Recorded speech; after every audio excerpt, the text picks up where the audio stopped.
Memorial Hospital. Good morning, Dr. Glazier. How are you? Good morning, Kelly. Good. It's great to be here. We were just having a great time chatting off camera. We're like, well, do we have to actually do the show? And I guess we do, because you are sort of kind of new to the area, right? How long have you been in the Mount Washington Valley? That's right. I moved here with my family just about 9 months ago. It's only 9 months. That's right. Because I have to say that I found you pretty quickly then, because you've been helping me with my hip. I have problems with my hip clicking, probably from skating too much and stuff.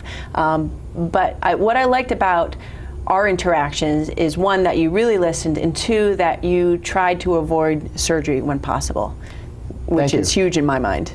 Yeah, that's really been my focus of my career. I don't do operations, and so I really focus with my athletes on trying to make sure that, first of all, we get the right diagnosis. You'd be amazed at how many people have really struggled with injuries, and they come to me and it turns out that something has been overlooked, or that they haven't gotten the right diagnosis. So I try to work hard with them to find that, but also many people don't have time for surgery. They either are in the middle of the season and they don't want to give up on their teammates, or else they might be an older person who is a caregiver for a spouse or a loved one. Right. And so it's just very tough to give up a big chunk of your life to have an operation, and that's usually where I come in. Not a lot of downtime in today's lifestyles.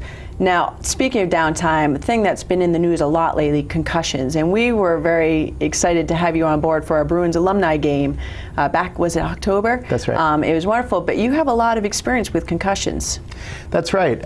One of the things that I do as a sports medicine specialist is I take care of athletes who have had concussions, and I'm really happy to see it being on the forefront of the media today, and there's a lot more discussion among parents and among athletes of all ages about the importance of concussions. But I see a lot of concussed athletes, and I'm seeing more and more people coming to me earlier, which is great. The earlier they come, the more quickly I can get them back and healthy. Because it can be devastating.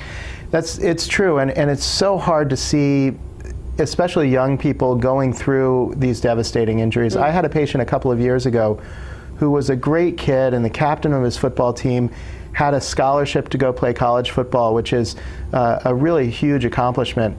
But in his senior year, he got a concussion, and that really put his plans on hold for almost 2 years while he was getting better. 2 years, wow. Yeah. And it's something that you can look at the person and not see, which is especially difficult for them as recovering from one. That's exactly right. I think it's tough for those athletes to understand that there's something real going on with them, and it sometimes can be tough for coaches and teammates as well, because you don't have that good cast on your arm or something. Just rub some dirt on it or something, you know, and get back out there. Exactly. But you know, I've seen coaches and parents really take a leadership role recently in encouraging kids to report their symptoms. We always struggle, especially our younger athletes. They don't want to say that something's wrong with them because they're afraid of letting down teammates. But it's so important, and now that we've had a little bit more information out there, I'm seeing more and more people stepping up and saying, you know, things just aren't right with me. Okay, and they can find more information about you and the practice at memorialhospitalnh.org. There's the website on your screen right now. And you have also some exciting news that you're going to be doing some traveling. That's right. I've worked with the U.S. ski team as one of their doctors for about 6 years. And I typically go away for a World Cup race and help the guys out for a week a year or something like that. This year I was really excited to be invited to be the doctor for one of our pre-Olympic training camps. So I'll be leaving for Schladming, Austria next week. Oh, that's wonderful. Now you're going to be, for a whole week or 2 weeks, or how long are you going to be? It's a little bit more than a week. It's almost 2 weeks this year. And we'll be training on the mountain with a few of our athletes. I expect Ted Ligety will be there, and Bodie Miller will be there, Tim Jitloff, and some of our other GS specialists. And so I'll be there on the mountain with them with a medical backpack on, and I'm just there to help out and assist with the athletic training staff, and also in case there's any trauma, if there are any injuries, I'll be right there with the athletes and helping them. Well, that's a wonderful opportunity to play a part in the Olympics, you know, with all these amazing athletes that are there training. So I'm jealous. And you're going to be gone, though. Who's going to be carrying who should people call when you're away? When I'm away, my partner Doug Taylor is the orthopedic surgeon. He's been in the community for about 10 years. He has a lot of trust in the community. Absolutely. And he's been very gracious and is there for all of the Memorial Hospital patients if I go away. Wonderful. So 2 weeks, you're back. And is there anything else that we need to cover? So they can find you on the website, of course. You're going to be gone for a couple weeks helping out the U.S. ski team. Awesome. And concussions. I did want to ask you, what are the first symptoms of that you might be concussed? Well, one thing that's a great question, and one thing that I see a lot in athletes is that even when they have sometimes a moderate or severe concussion, they might not know right away that they're concussed. So the first symptom can be no symptoms at all.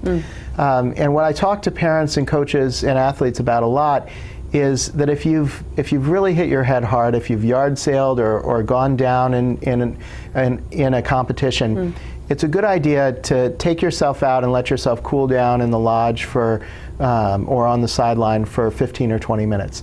Sometimes it takes time for those symptoms to emerge, but some of the primary symptoms are feelings of dizziness or a headache. Sometimes memory is affected. I spoke with a young skier just the other day on the ski slopes of a local hill who couldn't remember what she had had for breakfast after she had had a concussion. So short-term memory is really affected. And those are situations where you really want to watch the athlete pretty carefully. And the other cornerstone is don't send them back. Don't let them go out and ski again, or don't send them back into the hockey game. If you have a question that there might be a concussion, the worst possible thing that we can do for our heads is to get out there and exert ourselves again. Because a lot of times it's not the first one. It's the one you receive after that primary that causes a lot of the damage, because your brain's already swollen or whatever it does in there, that causes a lot of damage. So thank you so much for all the work that you've been doing. You know, I couldn't be more pleased, and everyone that I talk to, I send to you. I'm like, oh, you gotta go check them out, go check them out. So I'm glad that you're with us and at Memorial helping out our community. Appreciate it. Thanks, Kelly. All right, folks, we'll be back with more. We have another look at weather and